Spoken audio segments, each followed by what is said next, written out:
Thank you po. God bless po.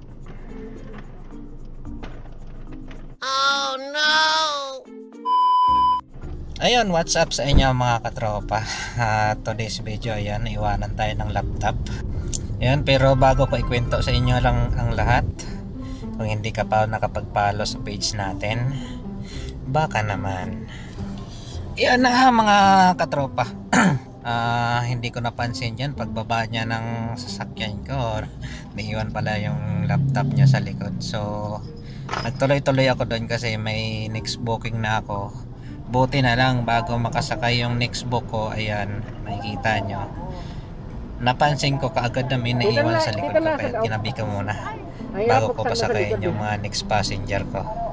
Tapos ang ginawa ko, hinatid ko muna tong mga pasahero ko, tapos bumalik na kaagad ako doon sa pinagtrapupan ko ng last passenger ko para isa uli yung laptop niyang naiwan. Si ate, ang lupit. Kung hindi pa ako bumalik doon sa building na pinagtrapupan ko sa kanya, hindi pa niya nalaman na may naiwanan siyang gamit sa akin. At ayun, after ko nga ma-drop tong passenger ko na pangalawa, ang ginawa ko, na report ko muna kay Grab na may naiwan nga sa aking gamit. Kaso hindi na ako na-replyan dyan ni Grab kasi tulog na yata yung mga staff. Not available na, kinabukasan na sila nag-reply sa akin. Ang mga idol, naiwan laptop. Naiwan ng passenger ko. Laptop, may kasama pang resibo. Nakapunta ko ba siya dito?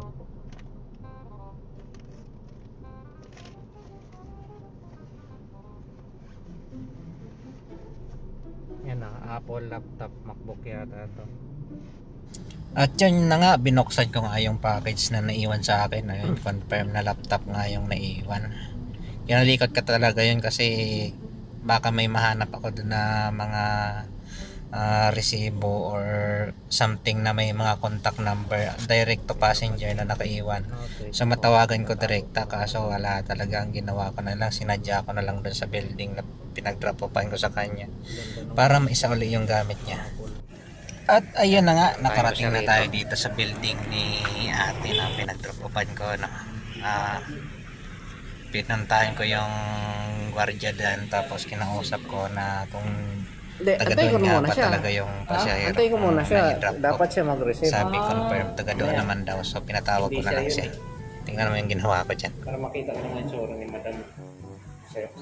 Hello ma'am. Kayo po daw gusto kasi. Ayaw ibigay sa kanya kayo sir. Para sure. Sige po. Pasapin daw kaya. Ayun, at after nga namin mag-uusap ni Madam sa intercom, so pinababa ko talaga siya para at least makita ko kung siya talaga. Hindi na ako nagkuha ng picture dyan sa kanya na inaabot ko yung laptop kasi kakaligo lang ni Madam, kakahiya naman. Gusto ko naman confirm yung ano, yung Tapos ito na yung nangyari. para tawag doon.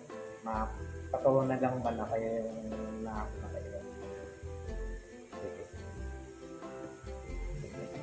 Babata. Kapag ko daw sa'yo, tapos kailangan ko yung booking ID ni Madam. Ayun, after natin maisa uli yung gamit ni Madam, so successful naman.